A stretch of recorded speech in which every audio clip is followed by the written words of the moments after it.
जी part 2 start हो गया। अच्छा जी, अब ऐसे ही कुछ 2-3 एग्जांपल देखें जी। काम अब मैंने कर दिया, स्पीड अप मारनी है थोड़ी सी आपने, ठीक है।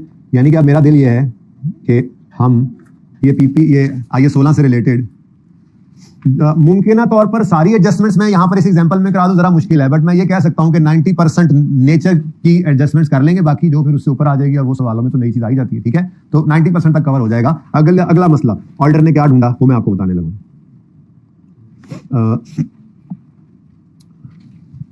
अब्दुल वहीद की शादी है मिसाल के तौर पे, और शादी है इसकी जनाब फरवरी में, मार्च में पेपर्स की बात कर लें, फरवरी में जरा खतरा है। अच्छा, अभी मैं जिसकी होनी है मेरी एग्जांपल में उसकी जरूरत है, जिसकी हो गई है मुझे मेरी बला से, वो तो आपने तो गया। अच्छा, अब्दुल वहीद की मार्च में शादी है पेपर्स के बाद, ठीक है। तो फर्नीचर इसने खुद बनाना है, होना भी ऐसे ही चाहिए, ठीक है। अब ये जो है ना, इसने जब मार्केट का राउंड शाउंड लगाया तो इसको समझ आई कि कम से कम भी ना कोई 2-1 महीने पहले 2.5 महीने पहले ऑर्डर देना पड़ता है, फिर अगले भी पता है आप लोगों को लंबा भी करते रहते हैं, तो 3 महीने बाद कहीं जाके फर्नीचर आना है। तो इसने कहा चलो पेपर तो बाद में होते रहेंगे, जाके मैं ऑर्डर कर रहा हूँ।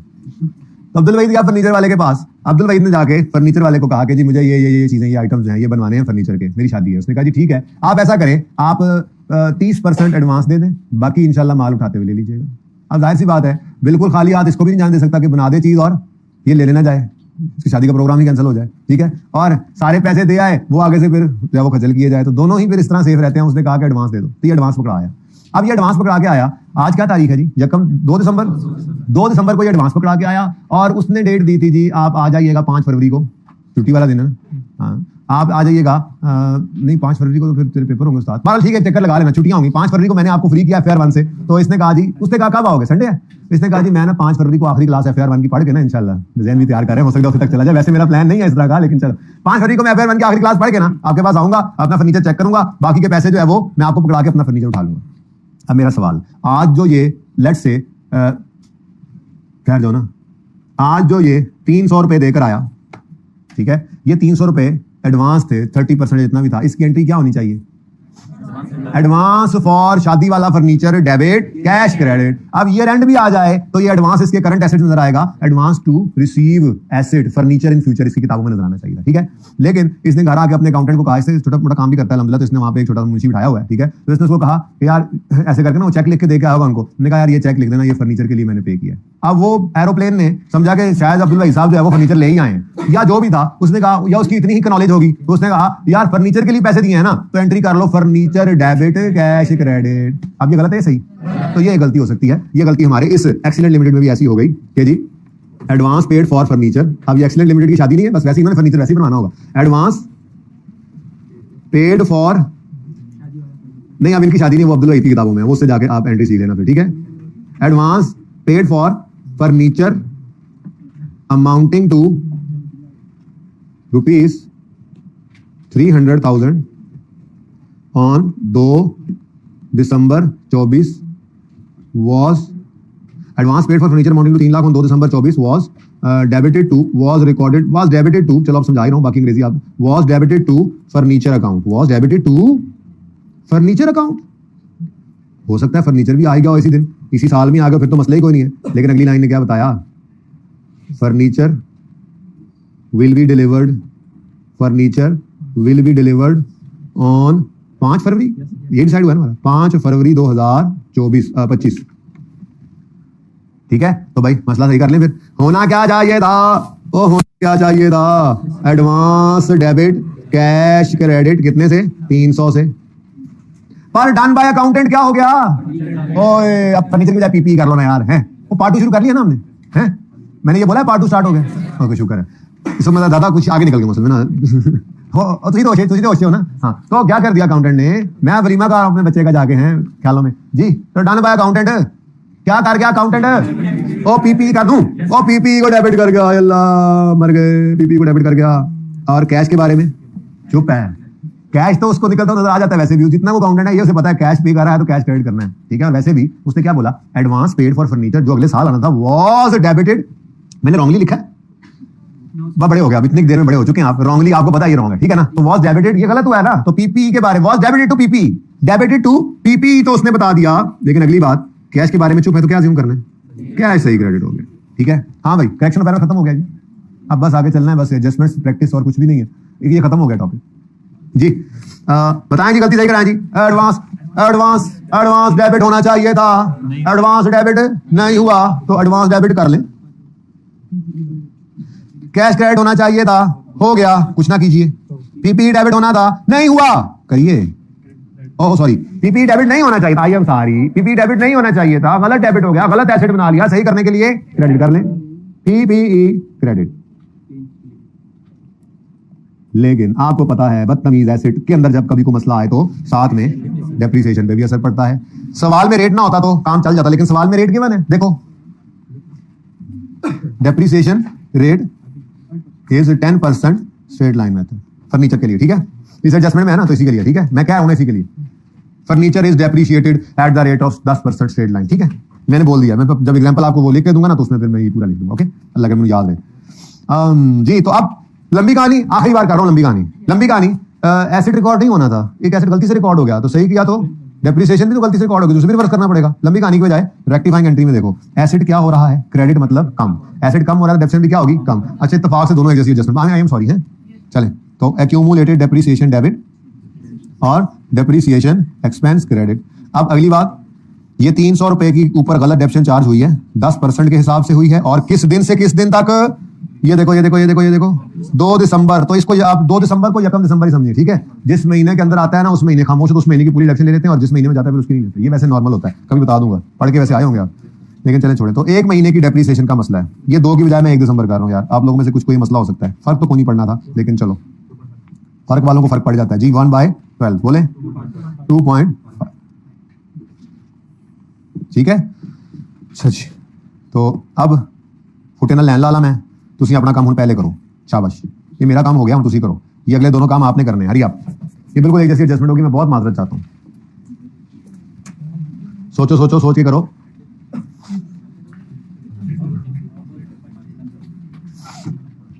हाँ जी, एडवांस डेबिट करो, रेक्टिफाइंग एंट्री कह रही है, एडवांस बैलेंस शीट के अंदर करंट एसेट्स में डेबिट होना है। मैं बैलेंस शीट नहीं बना रहा ना इस वक्त, इसलिए माफी है, बना रहा था तो मैं लिखता, वो भी अब गुंजाइश नहीं, आज पहला दिन है, अब मैं क्या कुछ और करूं, मतलब एडजस्टेड फिगर्स जाती है ना बैलेंस शीट में, ठीक है, वो मैं नहीं बना रहा, एडजस्टेड फिगर निकालना सिखा रहा हूं। अब एडवांस एक नहीं था, गलती से रिकॉर्ड नहीं हुआ था, तो जब रिकॉर्ड करेंगे तो वो एडवांस आ जाएगा बस बैलेंस शीट में, कोई मसला। एडवांस डेबिट करो, और पीपीई को ओहो कितने से, इसके अगेंस्ट एडवांस डेबिट भी लिख सकते थे, लेकिन जिंदगी आसानी की तरफ हम लेकर जा चुके हैं ऑलरेडी, एडजस्टमेंट 2। फिर एक्यूमुलेटेड डेप्रिसिएशन डेबिट हुआ कितने से, 2.5 से, तो ये एडजस्टमेंट नंबर, भाई समझ आ रही है। फिर अब इंपैक्ट प्रॉफिट पे भी देख लें, इधर से तो प्रॉफिट बेस जनरल एंट्री से प्रॉफिट पे कोई असर नहीं आ रहा, हाँ, एक्सपेंस क्रेडिट, एक्सपेंस कम होगा तो प्रॉफिट बढ़ेगा, तो ऐड कर दो डेप्रिसिएशन एक्सपेंस। अब ये एडजस्टमेंट 1 का असर था, ये एडजस्टमेंट 1 का असर था, ये एडजस्टमेंट 2 का असर है, कितना है, 2.5, ठीक है। अच्छा, ऐसे भी हो सकता था, यही एडजस्टमेंट यूं भी आ सकती है, दोनों तरह आ सकती है। वो लिखता एन अपग्रेड कॉस्ट मिसाल के तौर पे was wrongly recorded as a repair expense, तो आप क्या कहते, होना चाहिए था पीपी डेबिट कैश क्रेडिट, हो गया repair expense debit cash credit, तो सही करने के लिए क्या करते, पीपी डेबिट होना था, नहीं हुआ, करें रिपेयर गलत डेबिट हुआ, सही करने के लिए क्रेडिट करें। अब इसमें क्या होता, पीपी बढ़ रहा है, एक चीज गलती से रिकॉर्ड होने से रह गई थी, एसेट रिकॉर्ड से रह गया, तो अब रिकॉर्ड होगा तो डेप्शन भी होगी, तो पीपी डेबिट होगा तो डेप्शन भी डेबिट होगी, पर वो एडजस्टमेंट आई नहीं, इत्तेफाक से वो दूसरी जैसी हो गई है जी। चलें आगे, बस 2 एडजस्टमेंट और कर लो फिर छुट्टी, ठीक है। अच्छा, मैं आपको कैलकुलेशन में नहीं उलझा रहा, अब जब कॉन्सेप्ट इतना सा है ना, मैं अब आपको डिस्पोजल भी सिखाने लगा, एक्सचेंज भी सिखाने लगा, अब कॉन्सेप्ट तो यही है। अब मसला किस में डालेगा, वो कैलकुलेशंस में, एक्यूमुलेटेड डेप्शन निकालने को ऐसे कर दे, कुछ को गलती इस तरह से कराएगा, तो वो कोई बात नहीं, वो हर सवाल में नया तमाशा होगा, ठीक है, उससे परेशान नहीं होना आपने। अब कॉन्सेप्ट यही है जो आपको सिखा दिया, अभी नहीं सिखाया, थोड़ा सा और सीखते हैं, ठीक है। IAS 16 इसलिए आसान लग रहा है हमें बहुत ज्यादा, वैसे तो सारा कुछ आसान है, लेकिन ये हमने IAS 16 अच्छे से किया हुआ है। जैसे कि मुझे बताओ, सिंपल डिस्पोजल की जर्नल एंट्री आपको आती है, क्या है भला, accumulation debit, cash debit, asset credit और बैलेंसिंग गेन या लॉस पीएनएल में। अब आपको ज़बानी ये पता है, तो ये ओरिजिनल एंट्री है, यही है असल कॉन्सेप्ट। गलती तो जो अंग्रेजी में लिखेगा सवाल के अंदर, गलती को सोचना नहीं है, ये उसने कैसे कर लिया होगा, वो कर दिया उसने, आपने सही करना है, ठीक है ना। वो उसको कोई मसला हो सकता है, घर से फोन आ गया हो, तो कोई मसला हो सकता है जी, हाँ अच्छा चलो, अकाउंटेंट इंसान है ना। अच्छा यार, ये तस्वीर ऐसे तो फायदा कोई नहीं है, ऐसे पूरी नहीं आनी, चलो खैर देखते हैं, हाँ अलग अलग कर लेंगे। अच्छा जी, चलें, परेशान ना हो, परेशान न थी, हाँ तू वाल जाएंगे, ठीक है। अच्छा जी, अच्छा आप व्हीकल को बेचते हैं क्या, किसी और चीज को बेचना, मशीनरी को बेच देते हैं। अब machinery a machinery costing 1250 000, a machinery costing 1250 000,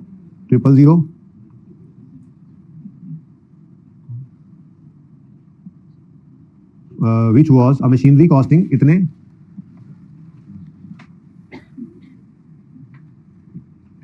a machinery purchased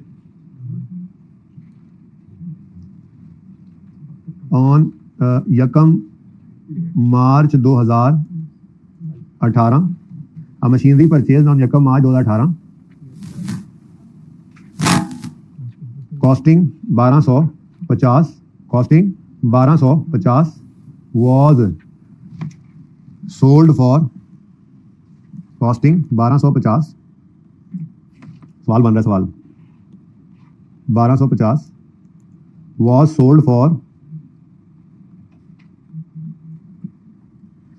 sold for rupees 700,000 on 31 was sold for 7 lakh on 31 जुलाई 2000 हमारा साल। अच्छा, अब ये जो काम है ना 2024 है ना हमारा साल, ये काम आपको इतना करने के बाद डेप्रिसिएशन रेट देगा, जिससे अक्यूमुलेटेड डेप्रिसिएशन आप निकालेंगे, जो कि आपको पता है डेट ऑफ परचेज से डेट ऑफ सेल तक की आपने निकालनी है, यानी यकम मार्च 18 से 31 जुलाई 24 तक। पर मेरे पास इतना टाइम आज नहीं है, अब मैं आपको अक्यूमुलेटेड डेप्रिसिएशन की फिगर दे रहा हूँ डिस्पोजल के दिन की, ठीक है, ओके।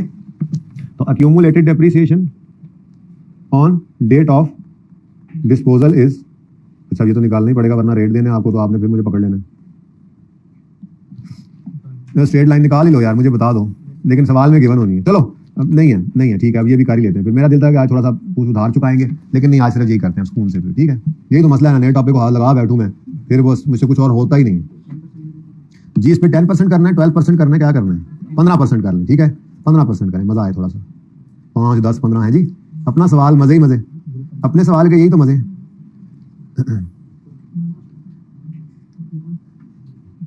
जी बेटा, रेट ऑफ डेप्रिसिएशन इज, अच्छा ये गलती पूरी करा, ठीक है। अ मशीनरी परचेज ऑन यकम March costing was sold for इतने on 31 July 24 and sale proceeds were, and sale proceed यानी कैश रिसीव जो हुआ है, and sale proceeds were wrongly credited to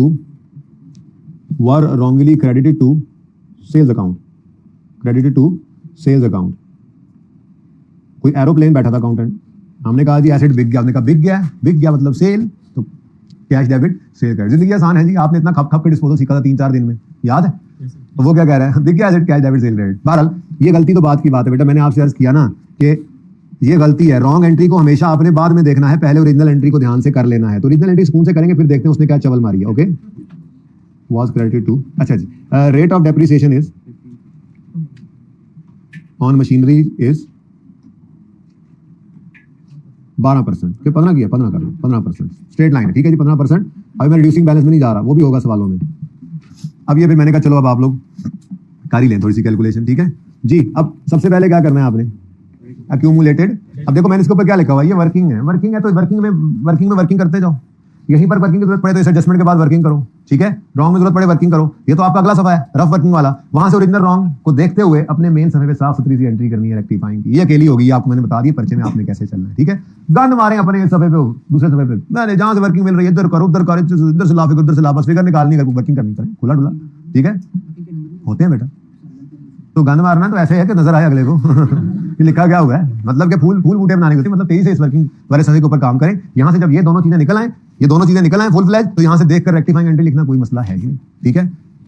अच्छा जी, accumulated depreciation debit, cash debit और PPE ही लिख देता हूं ना, पीपीई क्रेडिट, ये होना चाहिए, ऐसा ही है। अब इसके लिए छोटी सी वर्किंग में यहां पे करूं, वैसे यहीं पे हो जाना है काम, लेकिन चलो जी बेटा। अक्यूमुलेटेड डेप्रिसिएशन ऑफ डिस्पोजल निकालनी है जी, तो कैसे निकालें जी। अब यार ये वैसे डायरेक्ट हो जाना है इधर, देखो बहुत आसान है ये तो, अब बड़े हो चुके हैं, सॉरी मैं भूल गया था, बड़े हो गए। कॉस्ट है 1250, रेट है 15%, और यकम मार्च 18 से 31 जुलाई 24। अब पहले वो साल देख लो जो पूरे हैं, 19, 20, 21, 22, 23, ये 5 साल तो हो गए पूरे। अब यकम मार्च से 31 मार्च तक 10/12 बनता है, ऐसे क्या, और 31 जुलाई तक ये वाला यकम जनवरी से 31 जुलाई तक 7/12, तो ये 10 जमा 7 कितना बन गया? तो इसमें से भी एक और साल निकल आया, माशाल्लाह।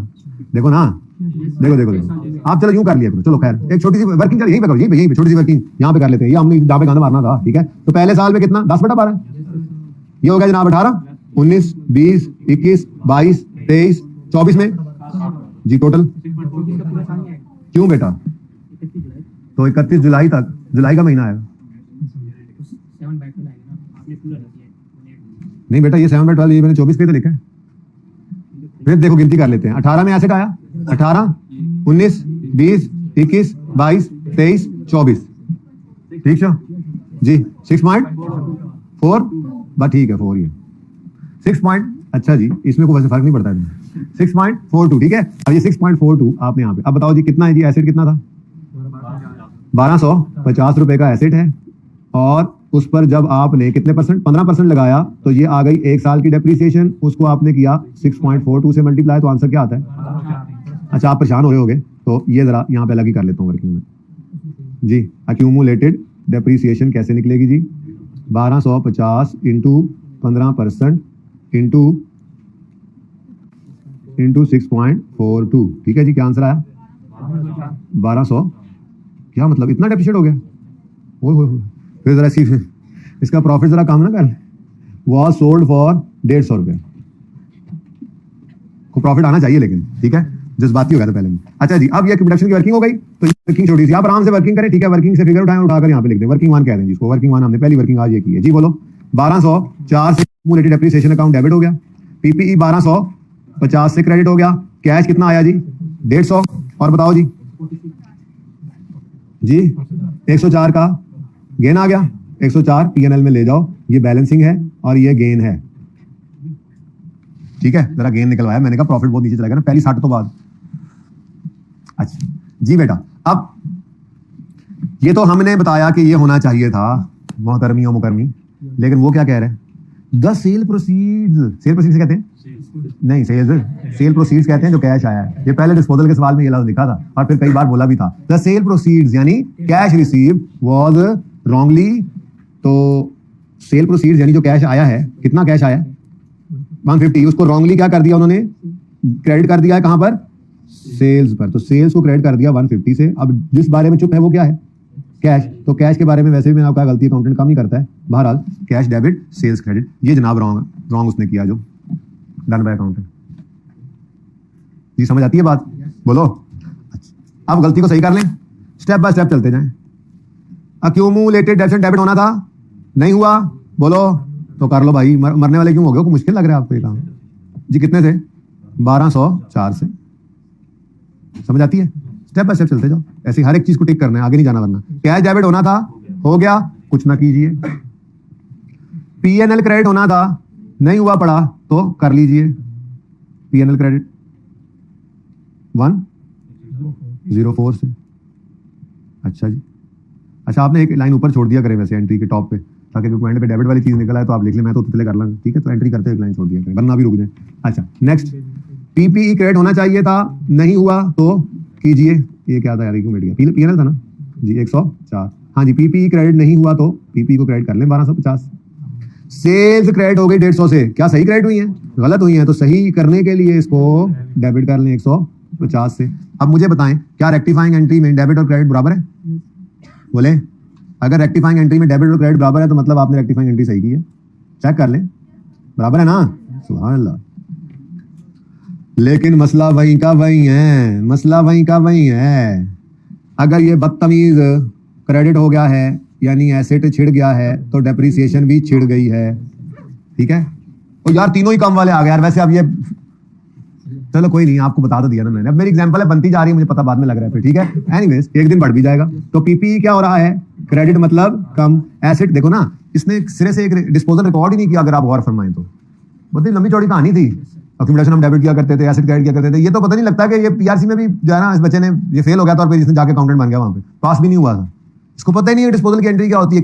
क्या कहा हमने यार? बिक गया एसेट, होने का अच्छा बिक गया, तो जो बिक गया वो तो सेल होती है। कैश डेबिट सेल क्रेडिट, अल्लाह खैर सल्ला। आपने इसलिए सोचना नहीं है कि गलती उसने ऐसे कैसे कर ली होगी, आपने बस गलती को लिखना और सही कर लेना, ठीक है। तो चलो खैर जी बच्चों, पीपीई क्रेडिट हो रहा है मतलब कम हो रहा है। रेक्टिफाइंग एंट्री में अगर एसेट कम हो रहा है, डेबिट को भी कम करो। तो अक्यूमुलेटेड डेप्रीसिएशन डेबिट और डेप्रीसिएशन एक्सपेंस क्रेडिट। और अब देखो जी, इसी 1250 को पकड़ो, इसको 15% से मल्टीप्लाई करो और आखिरी वाला ये जो था क्या था, 8/12 था, 7/7। ये देखो ये आखिरी महीने वाली डेप्शन है। ये इस साल में तो यही मसला है ना, यही गलती हुई है। इससे पहले तो डेप्शन सही चली आ रही थी, तो इससे ऑनवर्ड्स देखो ना, अगर इसे डिस्पोजल रिकॉर्ड नहीं किया तो जो 31 जुलाई पे डेप्शन रुक जानी चाहिए थी, वो डेप्शन 31 जुलाई को नहीं रुकी। तो फिर अगस्त, सितंबर, अक्टूबर, नवंबर, दिसंबर, ये 7/12 नहीं 5/12 होना चाहिए। क्योंकि मैंने आपको क्या लफ्ज लिखवाया था, डेट ऑफ एरर से, इधर देखो, डेट ऑफ एरर से ये सबके लिए सेम रूल है बेटा। डेप्रिसिएशन का इंपैक्ट निकालने के लिए क्या रूल है, डेट ऑफ एरर से ईयर एंड तक, डेट ऑफ एरर से ईयर एंड तक। देखो ना 31 जुलाई तक तो डेप्शन होनी चाहिए थी, आपने भी करके निकाली भी है यहां तक। तो गलती क्या हुई होगी उससे, जब उसने एसेट को क्रेडिट नहीं किया तो फिर गलती में एसेट नहीं निकला तो डेप्शन भी जो है वो एक्स्ट्रा चार्ज होगी। किस दिन से आगे एक्स्ट्रा है, 31 जुलाई तक तो सही है, जबकि अगस्त, सितंबर, अक्टूबर, नवंबर, दिसंबर, ये 5 महीने गलत है। तो डेट ऑफ एरर से year and is the rule. Okay, तो 5/12 बोलो, 78 पूरा और 0.1 फिर कर दो पाइन, अगर उन्होंने पहले पॉइंट लिखवाया था या तो पहले भी ना ही लिखवा दे। 78.1। वैसे शर्म आनी चाहिए आप लोगों को ये पॉइंट्स वालों को, ये पहले में 8, दूसरे में 3, तीसरे में 78 होना चाहिए था। ये इतनी फिगर्स पॉइंट वाली आ रही है, शर्म आनी चाहिए आप लोगों को। अच्छा जी, चलो जी आप करेक्शन करते हैं जी।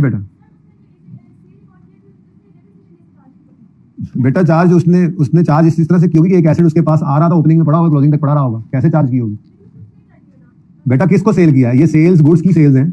ये क्या आपको पीपीई की डिस्पोजल की एंट्री नजर आ रही है? खुदा खौफ करें, मैंने तो ऐसी डिस्पोजल की जनरल एंट्री पढ़ाई नहीं।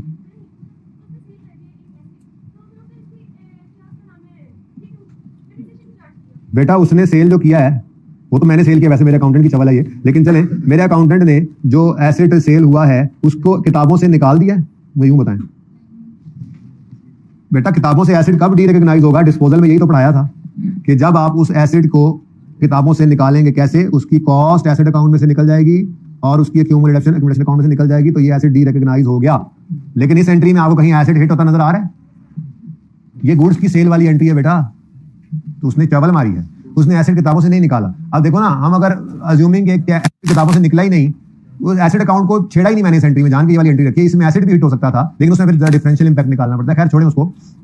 तो अगर ये एसेट हिट ही नहीं हुआ तो फिर मैंने डेप्शन कैसे कैलकुलेट की होगी, या मेरे अकाउंटेंट ने ये एंड पे बैठ के ऑन ओपनिंग एक्सक्लूडिंग डिस्पोजल, तो कोई एडिशन नहीं हो, अगर कोई डिस्पोजल नहीं हो तो जो ओपनिंग में 1250 की कॉस्ट पड़ी थी वो इस साल पूरे साल डेप्सिट ही हुई होगी। तो सही है ना, उसने किताबों से निकाला नहीं है उसको। बहरहाल ऐसे नहीं सोचना, बस ठीक है, रेक्टिफाइंग एंट्री में पीपी हिट हो गया, बस उसको कर दिया करिए। तो बस आपको मैंने तसल्ली के लिए आज थोड़ी सी लॉजिक्स दे दी, जिंदगी सुकून में रखें भाई। रेक्टिफाइंग एंट्री में एसेट हिट हो रहा है ना, तो अगला काम आपने कर देना, फिर ये सोचना नहीं कि उसने ये कैसे किया होगा, ठीक कर देना।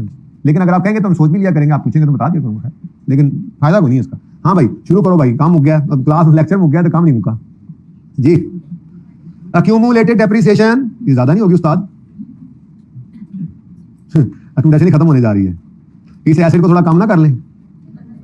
हाँ आप लोग ना करें, मैं कर देता हूँ जी। ये जनाब 12,50,000 की बजाय थोड़ा सा सस्ता करें इसको कर दें आप। हम ओपनिंग को यार चेंज कर लेते हैं, खैर है कोई मसला नहीं है। ये 5,000 की बजाय 50,000 कर देते हैं, ये तो तकलीफ ही ना होगी। अब आप एक सिफर बढ़ा लें, 50,000 और ये 1200 की बजाय 12,000, ठीक है, और ये 500 की बजाय जरा ऐसे ही थोड़ा एक सिफर बढ़ाएं। इतना बड़ा बिजनेस है हमारा, आप लोगों ने ऐसे ही बस चले, वो मैं बढ़ा देता हूँ। ले जी, ये कितना होगा जी? 50,000। अब जिंदगी आसान होगी और ज्यादा मेरे लिए। ये कितना होगा जी? 12,000। हूँ ले आओ जिन्हें मर्जी एक्यूमुलेशन सही कराने की। और ये कितना हो गया था जी? 5,000। और बस मैंने जरा प्रॉफिट बढ़ा दिया, एग्जाम्पल साथ साथ बन रही है, अब क्या करें, मजा ऐसे ही आ रहा था जी कि वो बड़ा सा एसेट वो भी बिकता हुआ नजर आया, फिर है जी उसकी डेप्शन। अच्छा जी चलें शुरू करें। पीपीई क्रेडिट हो जाएगा, चलो 33 1204 से अक्यूमुलेटेड डेप्रिसिएशन डेबिट जी। किस वजह से? वो जी एडजस्टमेंट नंबर 3 की वजह से। ठीक है, तो समझ आ रही है? ये मैंने सब कुछ ही आज करा दिया, लेकिन मैंने जिंदगी में कभी ऐसे कराया नहीं था, लेकिन मुझे अच्छा लग रहा था ऐसे। आज मैंने कोई सवाल नहीं कराया, कोई स्पीड नहीं मारी, 2-3 सवाल हम कर लेते थे पहले दिन, मैंने कहा कोई नहीं कल करेंगे। थोड़ा डिफरेंट अप्रोच से हमने जो मैक्सिमम पॉसिबल रिक्वायरमेंट्स है वो भी साथ ही कर ली। अब हर सवाल में ये काम करेंगे, यहाँ तक के पास पेपर में जाएंगे तो फिर आप पहले तैयार होगा सारा काम। ठीक है जी, तो 1204 से आपका अक्यूमुलेशन डेबिट हो रहा है करेक्टिंग एंट्री में, ठीक है। उसके बाद 150 से सेल्स। अब ये सेल्स, अब ये साथ साथ ही इंपैक्ट डालो। सेल्स कहाँ जाती हैं जी? देखो ना बेटा, आपने एक चीज सेल्स में बुक कर ली, वो एंड वाले स्टूडेंट एक चीज सेल्स में बुक कर ली, तो सेल्स तो पीएनएल में जाती है ना। तो गलत बुक कर ली एक सेल, तो उसको सही करने के लिए आपने सेल को डेबिट किया, तो सेल डेबिट होगी तो सेल कम हो रही है, सेल कम होगी तो प्रॉफिट कम होगा। ठीक है, तो ये चलो ये बाद में देखते हैं, पीएनएल को बाद में देखते हैं, पहले कोई तरतीब रखें, पहला दिन ऐसे ही लड़खड़ा ही ना जाए। ठीक है, अब इधर देखो, पहले सिर्फ एसेट साइड, तो अक्यूमुलेटेड डेबिट हो गया जी। उसके बाद सेल तो पीएनएल में जाएगा और पीएनएल भी पीएनएल में जाएगा, और पीपीई को पकड़ो जी, पीपीई क्रेडिट कितने से जी? 1250 से। ये जी एडजस्टमेंट नंबर 3। ठीक है, नेक्स्ट एक्यूमुलेटेड डेब्ट एंड डेबिट 78.1 से, ये जनाब एडजस्टमेंट नंबर 3 की वजह से मामला फिर आगे गड़बड़ हुआ है। और डेब्ट एंड एक्सपेंस तो कहां जाएगा, पीएनएल में। और ठीक है, अब ये जनाब 3 चीजें हैं, ये प्रॉफिट पे इंपैक्ट डालेंगी। पीएनएल डेबिट यानी सेल डेबिट होना, फिर गेन है, ये गेन है, ये गेन ऑन डिस्पोजल, ऐसे ये गेन ऑन डिस्पोजल ये कहां जाता है, पीएनएल में। ये क्रेडिट हो रहा है यानी ये गेन बढ़ रहा है, और ये एक्सपेंस का कम होना भी प्रॉफिट को बढ़ा रहा है। ठीक है, तो बताओ जी सबसे पहले sales debit, income debit. Income debit का मतलब इनकम कम, इनकम कम हो तो प्रॉफिट बढ़ जाता है। ठीक है, तो सॉरी इनकम कम हो तो प्रॉफिट कम हो जाता है। आई एम सॉरी, लेस कर दें जी, सेल्स एडजस्टमेंट नंबर 3 चल रही है। अच्छा, वैसे ना पर्चे के अंदर हम ये सेल्स वगैरह नहीं लिखा करेंगे, इंपैक्ट डाला करेंगे बस। ठीक है, तो नंबर 3 जी बोलो, 150। आगे बढ़ो, 104 से पीएनएल में रिकॉर्ड करो गेन, तो ये इनकम रिकॉर्ड होगी तो गेन ऑन डिस्पोजल, ये भी एडजस्टमेंट 3 की कारस्तानी है जी, 104। और 78 से डेप्शन एक्सपेंस, क्रेडिट एक्सपेंस का कम होना भी प्रॉफिट को बढ़ा देगा, तो डेप्रीसिएशन एक्सपेंस एडजस्टमेंट नंबर 3 वाला। कुछ समझ आई है, कितना, 78.1। ठीक है जी। अच्छा, अब मेरा दिल तो बड़ा था कि इसमें मैं एक्सचेंज भी फिट करूं। अब चूंकि समझ नहीं आनी थी, ऐसे ना करो यार, एक्सचेंज में भी बिल्कुल ऐसे ही होना है। मैंने आपको यहाँ एक्सचेंज की ट्रांजैक्शन बतानी है। ठीक है, उस एक्सचेंज की ट्रांजैक्शन का आपको पता है, एक्यूमुलेशन डेबिट होगी, एसेट न्यू की कॉस्ट से डेबिट होगा, एसेट ओल्ड की कॉस्ट से क्रेडिट होगा, कैश नॉर्मली क्रेडिट होगा, और गेन लॉस बैलेंसिंग। रॉन्ग में वो जो डबल मारेगा उसको आपने लिख लेना है और रेक्टिफाइंग। लेकिन चलो अब काफी हो गया। अच्छा, बात सुने मेरी, इस सवाल के जो सोल्यूशन चल रहा है ना, सवाल मैं आपको हैंड आउट बना के कल दूंगा ना। ठीक है, वो सवाल मैंने असल में ये देखो, मैंने इतना देखो कितना सवाल तो मैंने लिख लिया है, आप ये ना समझें, इतना सवाल तो मैं लिख चुका हूं। देखें क्या रह गया पीछे, draft financial statement of excellent limited, बस यही मैंने जो गाड़ी में आते हुए नाम लिखा था। तो देखो फिर आगे सवाल अल्लाह ने बना दिया, नाम इंसान तो कोशिश ही करता है ना, ड्राफ्ट फाइनेंशियल एक्सीलेंट लिमिटेड। ठीक है, यहां तक सवाल मैंने ऑलरेडी लिखा हुआ है, कुछ भी नहीं है, मैं उनको लगा के इसी फाइल देकर लिखवा लूंगा। लेकिन मेरा जरा जो मकसद कहने का वो क्या है, क्योंकि ये बेसिक एग्जांपल है, ठीक है, तो जिसमें मैं चाह रहा हूं कि जरा सारी चीजें आ जाएं, तो आपने जहां पे सोल्यूशन कर रहे हैं ना, वहां पे आपने अभी इसके नीचे कोई 10 लाइनें और भी छोड़नी है खाली, यानी जहां पे आप पहुंचे हुए हैं। ठीक है, जहां पे पहुंच नहीं बची तो कोई बात नहीं, आगे चली जाएगी, मुझे उससे मसला नहीं। मैं बस कहना ये चाह रहा हूं कि कल फिर कोई ये ना कहे टू टा। ठीक है, मतलब कि मैंने इसको आगे बढ़ाना है। अभी मैं इसको क्लोज कर रहा हूं ताकि अभी तक तो समझ आए। ठीक है, ये भी हो सकता है कल मैं कोई सवाल ही नहीं ले आऊं। ठीक है, तो आपकी जरा सहूलत हो जाएगी। लेकिन इधर देखें, ये चीजें तो क्लोज कर। एडजस्टेड कैरी डाउन बैलेंसिंग, ये क्या है, वो आपका बीआरएस रिवाइज हुआ है ना, थोड़ा सा एडजस्टेड कैश बुक याद आई, कुछ पुराने दोस्त याद आते हैं जाने के बाद जी। 48 यानी आपकी जो बैलेंस शीट होगी, और भाई सुन लेना इधर, बैलेंस शीट जो होगी ना, जो अब फाइनल फाइनेंशियल स्टेटमेंट्स में ऑडिटेड में आएगी, उसमें ऑडिटर ने जो गलतियां निकाली थी वो भी आपने सही कर दी हैं। आपकी बैलेंस शीट में 50,000 का पीपी नजर नहीं आएगा, बल्कि 48,200 पे नजर आएगा, बल्कि वो भी नोट पे नजर आएगा कॉस्ट। अभी उसकी एक्यूमुलेशन माइनस होनी है, तो वो माइनस होकर फिर बुक वैल्यू डिफरेंट होगी। खैर चलें, तो adjusted carry down of accumulated depreciation भी निकाल दो, एडजस्टेड कैरी डाउन। मैंने कहा चलो इस सवाल को यही क्लोज कर देंगे यार, हो गया क्लोज, बस क्या फर्क क्या पड़ता है जी।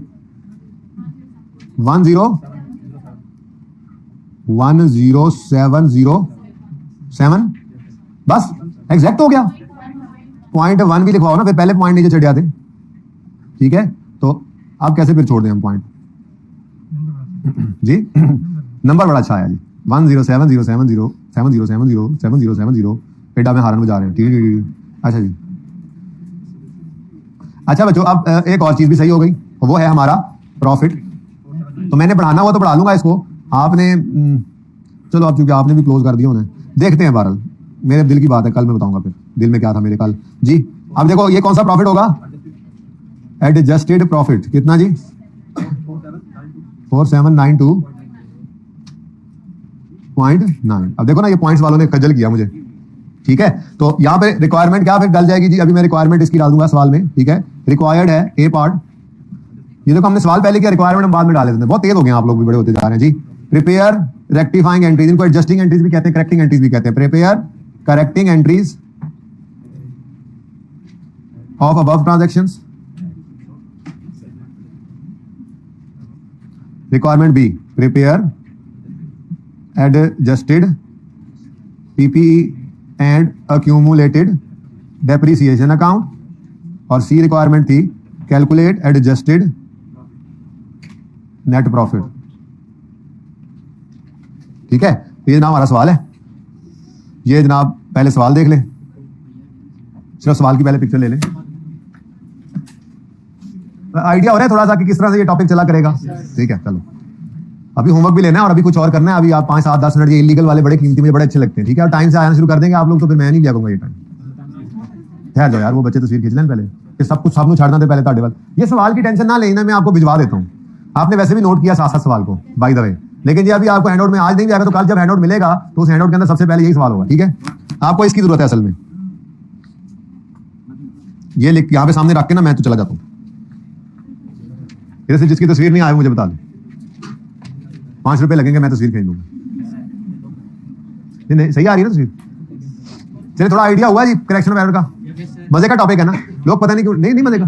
किसने बोला नहीं? नो किसने बोला? तुमने मुझे पहचान है तुम्हारी आवाज। झूठ तो मत बोलो कम से कम।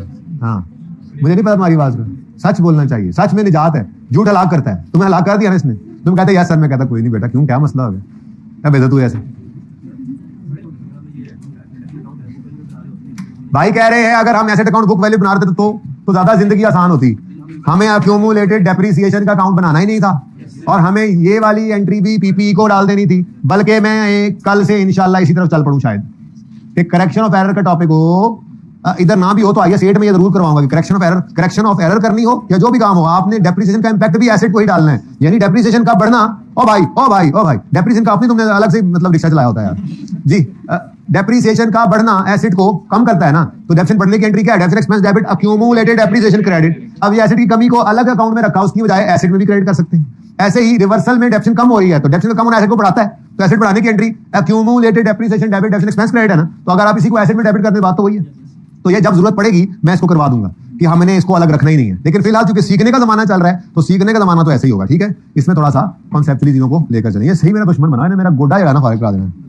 अच्छा जी, नवा गोडा लगा लूंगा, हद होगी यार। इसका रिप्लेसमेंट जो अल्लाह ने लगा के दिया वो उसका कोई रिप्लेसमेंट है ही नहीं। अच्छा जी सुनिए, आप पेज नंबर 385 पे तशरीफ लाएं। हाँ जी,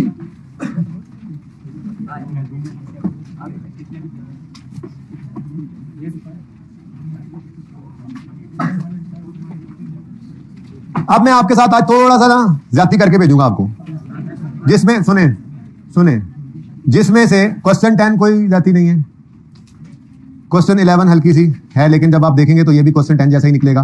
problem is only this thing 10% WDV ना, बल्कि छोड़ें, देखते हैं, इसको ना करें।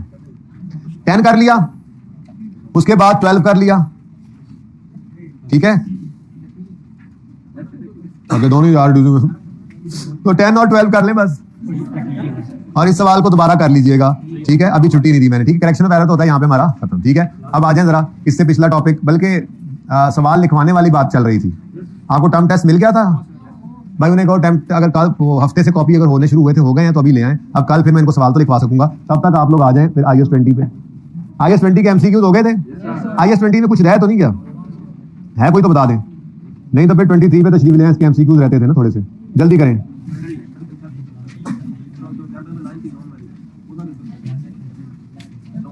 एग्जाम्पल 9 कौन सी? हाँ, वो 93 पॉइंट कंफ्यूज कर रही है तो रट्टा लगा लो यार, नहीं तो वेट कर लो थोड़ा सा फिर FAR 2 का जी। फिर अलग से मिल लेना मुझे, जो हमारे स्कोप से बाहर चीज है ना बेटा। बिलो मार्केट बेशर्मो और बेशर्मो चुप कर जाओ जरा, आप लोग भी बेशर्मो में जो हैं भाई, टेस्ट इनको दे दीजिए। टर्म टेस्ट कॉपी हो गया, परसों से हो रहा था, कॉपी ले आए। अच्छा जी बेटा, देखें मैंने अर्ज किया था कि सब्सिडाइज लोन के अंदर मसला ये है कि वो IFRS 9 की अकाउंटिंग है जो हमारे सिलेबस में नहीं है। अब जितनी किताब के अंदर लिखी हुई थी या तो वो पढ़ लें या FAR 2 का इंतजार कर लें। और अगर फिर भी किसी को मसला है, नहीं सुकून आ रहा, तसल्ली नहीं हुई, तो क्लास के बाद अलग से मुझे मिल लें, पूछ लें मुझसे। ठीक है, अच्छा जी, ये हो गए थे क्वेश्चन 8। कितने बच्चों ने किया है भाई? MCQ नंबर 8 IAS 23 का पेज नंबर 110 ओपन कर लें भाई। आप ये देना शुरू कर दें इनको, जहाँ जल्दी करें ताकि इनके पास हो, क्योंकि मैंने ये सवाल जो है ना, पता नहीं कमिटेड लिमिटेड क्या नाम था उसका, टर्म टेस्ट वाले थ्योरी वाले सवाल का, वो मैंने लिखवाना है इनको। आखिरी तो गलत हो गया था ना, तेजी में डाला हुआ, पहले 3 जबरदस्त पॉइंट्स मैंने करवाने जी। MCQs पे आ जाएंगे IAS 23 के जी। MCQ नंबर 8 को मसला है तो बताएं। 7 मैंने सिर्फ वही करवाना है जिसमें आपने मसला कहना है। 6 कितने बच्चों ने किए हैं ये 3 MCQs? अच्छा जी, इधर हाथ ऊंचे करके जरा इनको बताएं। ये बच्चों ने पास हो जाना है, बाकियों ने ऐसे ही रह जाना है, ठीक है ना। तो आप लोगों को ये मैंने देखो गोलदारे लगा के बोला था, ये कुछ 6, 7, 8 MCQs थे, ये कर लेना। लेकिन पता नहीं आप लोग किस चीज का इंतजार कर रहे हैं, किस वक्त का इंतजार कर रहे हैं, मुझे नहीं पता इस बात का। ठीक है, तो बिल्कुल भी मैं डिस्कस नहीं करूंगा ये एमसीक्यूज, क्यों भाई जरूरत है कोई जो कर रहे हैं, अगर उनको कोई मसला है तो उस चीज में डिस्कशन होगी, बाकी किसी चीज की डिस्कशन नहीं करूंगा। अजीब आप लोगों ने काम पकड़ा हुआ है जी। नंबर 5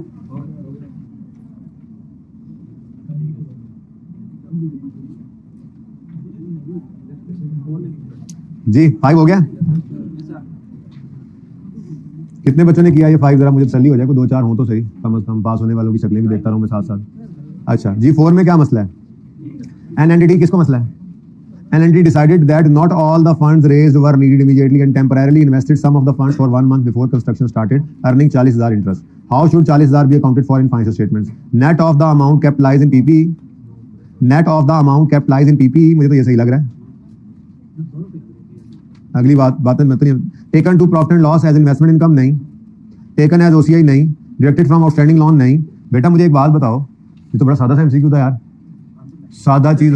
हाँ, वैसे सादा चीज को सादा ही समझा करो। अच्छा, वो कहता है an entity decided that not all of the funds raised were needed immediately and temporarily invested some of the funds for 1 month before construction started, earning 40,000। हाँ, ये मसला है। ठीक है, वो कंस्ट्रक्शन के स्टार्ट होने से भी पहले उन्होंने इन्वेस्ट किया। जब कंस्ट्रक्शन स्टार्ट नहीं हुई, लोन तो रिसीव हो गया होगा, तभी सरप्लस फंड्स पड़े हैं ना।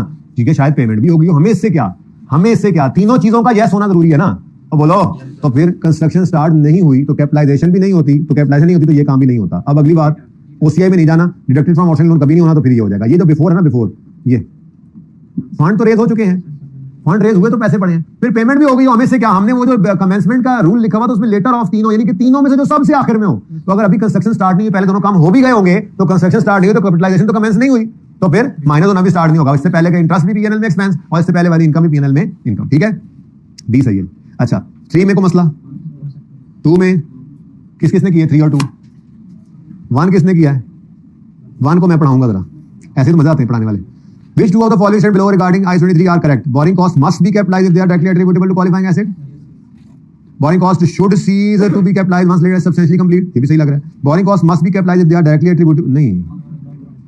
Borrowing costs may be capitalized, A और B सही लग रहे हैं। ठीक है जी, चले जी। और करेक्शन ऑफ एरर, बहरहाल ये सवाल जो है ना कमिटेड, वो जो आपका अब आपको मिल गए ये टर्म टेस्ट, कितने बच्चों के पास नहीं पहुंचे? बाकी सॉफ्ट में तो है ना मौजूद सबके पास, बाकी कॉपीज कहाँ पे आ रही हैं? स्टूडेंट्स ये अपना संभाल कर रखिएगा, कल को पर्चा नहीं मिलेगा, बाकी बच्चे लेकर जाइएगा पेपर। ठीक है, और आप आ जाओ, ये ले लो। और बाकी ऑनलाइन मौजूद है ना पेपर, वो डाउनलोड कर लीजिएगा। मैंने असल में वो लिखवाना था थ्योरेटिकल क्वेश्चन जो था ना, क्या नाम था उसका, कमिटेड लिमिटेड ही था ना, वो मैंने ना लिखवाना है। जैसे मैंने आगे 20 के नहीं लिखवाए थे, तो एक पार्ट करके मैं लिखवाऊंगा वो करेक्शन ऑफ एरर के साथ ही। ठीक है, अल्लाह हाफिज़।